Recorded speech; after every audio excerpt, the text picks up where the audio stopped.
horror fans, once again, it is me, the Horror Miser Monty G. Yes, we're coming towards the end of the 31 days of Halloween, and what a better way than to celebrate it by reviewing the sequel to the 1996's The Craft. It's The Craft Legacy! Yeah! Now, The Craft Legacy is a 2020 American supernatural horror film. It was written and directed by Zoe Lester-Jones. Now, the cast is Kaylee Spaney, Gillian Aden, Love Simone, Zona Luna, Nicholas, I'm going to mess this up, Ganzavzine, Michelle Monaghan, and David Duchovny. That's who stars in the film. Now, obviously, a group of high school students form a coven. And again, this is the sequel to the 1996 film, The Craft. Now, I'm sure most fans of the 1996 supernatural horror film The Craft wasn't happy when word came out that Blumhouse was going to make a remake of the cult classic film from the 90s. Oh no, not another remake, no! Now, I was a bit concerned too, since I did enjoy the film as it told a different and more accurate depiction about women and the people who actually practice witchcraft. I thought it was a very basic film. Obviously, we had a good cast. It was a great film. There was some little not so too good moments in the film, but everything else, it was a typical 90s film. It really generated the 90s. Some of the music in the film I really liked. I believe the theme song to Charmed actually comes from this movie.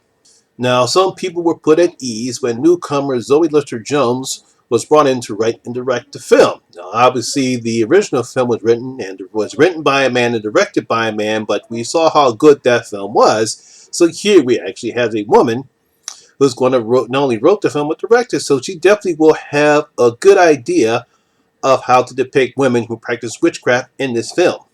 When the trailer dropped about a month ago, Blumhouse stated that this was a sequel, not a remake. Wow! And along with a picture of Nancy in the trailer, made fans of the original happy because they expected Farisa Bulk to be in the movie. Yes, Nancy's coming back. Oh my God, this is going to be incredible. So after watching the movie, I'm here to say that despite a good effort from the girls, I'm very disappointed. There was so much potential wasted in what could have been a good follow-up to The Craft. And you want to know why? Well, I'm about to tell you why. Now, at first we see Frankie, Tabby, and Lords fail to make a spell work. We realize they need a fourth. And then we're introduced to Lily and her mother, Helen. They're moving cross country to Helen's boyfriend's house, Adam, played by David Duchovny, along with his three sons. You can already tell that she's not happy about this, just by the way how she hugs Adam. Now, after a very embarrassing moment during her first day at school, Lily meets the three girls and they eventually realize she is their fourth. I think during the tension, they really talk to her telepathically and they realize she's the fourth, and eventually, hey, we got north, south, east, and west. They start practicing magic, bonding together, and the rest of the film follows the girls putting on spells, secrets are revealed, and that's basically it. It's sort of like this particular film, what Zoe tried to do was to focus more on the girls and less about magic. Yeah, we see them doing magic stuff, but it's mainly about the girls themselves. Now, the one thing I'll give Zoe credit for is not trying to duplicate the story from the first movie, as obviously she was going for a more girl-friendly vibe as opposed to the get back at your tormentors as we saw in the first film. Because as we know in the first film, mainly the reason why the girls do the magic because they're being tormented. Because as we remember in the original film, Bonnie has scars on her back and she's tormented. Rochelle's being harassed by a bigoted girl. And of course, Nancy, she could be possibly being sexualized by her stepfather, whoever that person is. And so each of the girls have problems. And of course, we all know about Sarah Bailey. She has her own problem because her mother passed away. But these girls don't have that particular problems as the girls did in the first movie. Now, yes, the girls do use magic, and they do put a spell on a dumb jock named Timmy, but they're not out to become powerful. They're not after to get against anybody. They just want to use magic and have fun. That's basically what these girls want to do. Now, one of the problems I have in this film is the total lack of character development for everyone except Lily. Now, unlike the first movie, we really don't get to know that much about Frankie, Tabby, and Lords. We don't know what drew them together or why they just started practicing magic in the first place. Were they bullied when they're young? Were they interested in magic? We don't get that camaraderie. Or I wouldn't say camaraderie. I would say we don't get the real reason why these girls practice magic. We understand that in the first movie, but we don't get that here. And I don't like comparing movies because I want this movie to be on its own. But that is a problem with this movie, is the total lack of character development with the girls. I mean, good example, other than Tabby wishing she had more black friends and in Lords is transgender, we really don't know that much about him. Now, there is a subplot that dominates close to two-thirds of the movie, and that's regarding Timmy. Yes, he's a jerk, and he made lewd comments about Lily's accident, but then he becomes a caring and sensitive guy after the spell the girls put on him. Now, unlike in the first movie, he's not there because he made some ugly remarks to Lily. No, they decided to put a spell on him because he made lewd comments to Lily, and next thing you know, he's this different type of a guy. Maybe it could have been on him and he just hit it, and now he's not there anymore. Don't know why, but that's mainly one of the focus. This film seems to focus on this particular subplot a lot. Now, keep in mind, I don't mind this type of storytelling as it takes a different spin on a character like Timmy. Seeing him hanging out with the girls, playing spin the bottle, and then revealing a secret about his sexuality is something we like to see men like Timmy do more in movies like this, of course, without the benefit of a spell. Now, I have no problem with the actors playing the girls, as Gideon Alden, Love Simone, and Zoe Luna are pretty good in their roles. It's just that the audience doesn't get to know them well enough to care about them. I mean, they're very likable girls. They're very caring. We care about all of them. We just simply just don't know enough about them to really care about them. I mean, in the first movie, we really cared about Bonnie. We cared about Rochelle. We actually cared about Nancy. We cared about Sarah. Here, as enthusiastic as these girls are, and the actors do a good job at portraying them, we just don't know enough about them. That really goes into play, especially in the third act.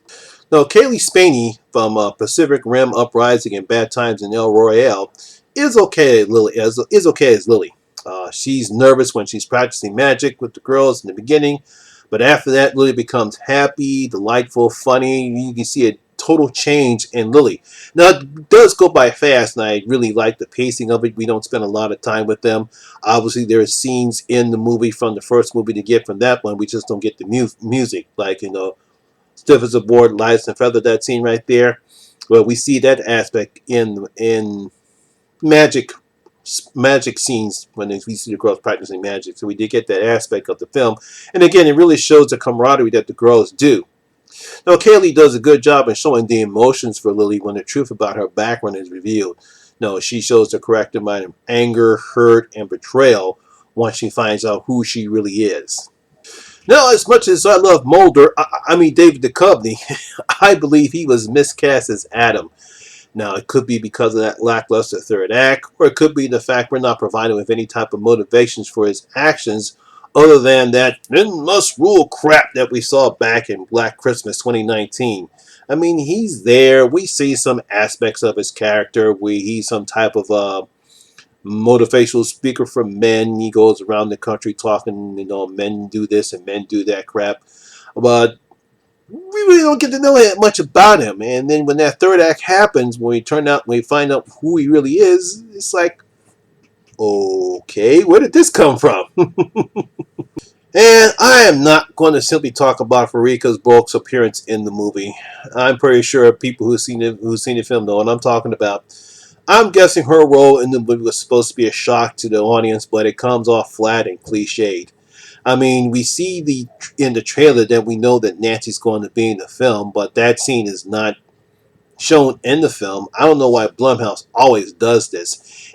For me, it would have been better if they would not even shown that scene at all and not even have her name listed in the credits. At least that scene would have been a bit more effective. We would have been, holy shit, she's in this movie. But I guess they felt as though they had to sell this movie some way or another, so they had to show a picture of her in the movie.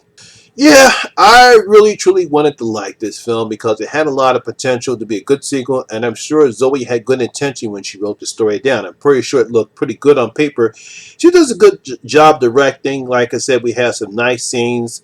The camaraderie of the girls is fascinating. The girls really look have fun together. But unfortunately, despite that, it's the lack of character development, the cliche reveal of Lily's origins, and that lackluster third act makes this a sad and disappointing sequel. I expected a little bit more than what I got. It's not a bad movie. I thought I was going to rant about this movie because that's how disappointed I was. But I said to myself, this is not Slender Man. This is not the Bye Bye Man. This is not The Apparition. It is not Devil's Dude. It's just a very, very disappointing movie.